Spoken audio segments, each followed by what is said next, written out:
first training nga natin, summer race. Ayan. So sumuko na tayo sa south at nawala na kayo, sinasabay nga natin. Dahil puro smash yung nangyari nga sa kalapati nga natin doon. So nakakapanginayang din. Pero ganun talaga. Nakakapanginayang doon kasi puro entry muna ginawa natin bago nawala. So hindi pa simula training, nawala na. Umabot pa ng derby, tapos second lap, third lap, saka pa lang nawala. So yun, nalungkot lang tayo dahil doon sa pag-entry nga natin, tapos di na kinayang umuwi. So hirap yata sa smash race yung mga kalapati nga natin na yun. Kaya yun, doon tayo na hirapan. So may apat naman tayong panglaban ngayon. So dalawang magkapatid. So ito, magkapatid to, saka ito, saka yung blue bar, magkapatid din. So puro young bird dyan sa CLRPC natin kakargayan. Ayan guys.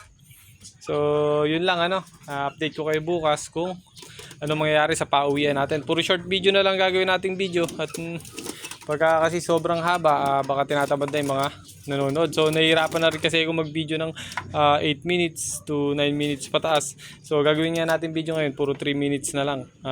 So maganda naman yung mga condition nga nila. Ayan.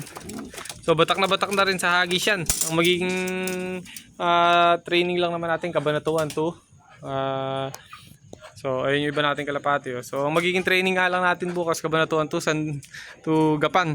So nasa pagka air distance baka nasa 15 kilometers lang yun. Pero pagka sa binyahin nyo, nasa 24 to 27 kilometers. Ganun yung simula Gapan. Simula dito hanggang sa pagkakagisan nga ng club nga natin. So yun lang, sa CL nga tayo magkakarga. At nandun ang araw yung mga dumadampot or kukuha ng mga kalapate. So sa ngayon, first training, wala pa tayong ginawa dyan. So binatak lang naman natin yan. Kaso ang naging hagis nga natin dyan, puro makapanangali. Talagang mainit kahit umuulan. Puro Santa Rosa to Gapan ang naging hagis nga natin.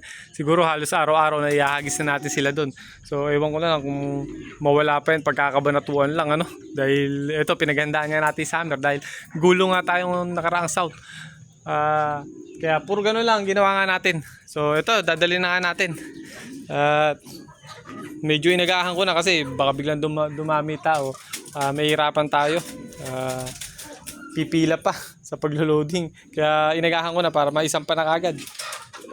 So kung magkakasakit, kasi yung mga unang karga na yan, diyan kadalasan nakukuha yung mga sakit. So kung magkasakit na kagad ng habang malapit pa para ma-recover kagad natin, maihabol kagad. Mahirap pag malayo na. So hanggang dito na lang guys ang video nga natin. Ingat kayo guys. God bless.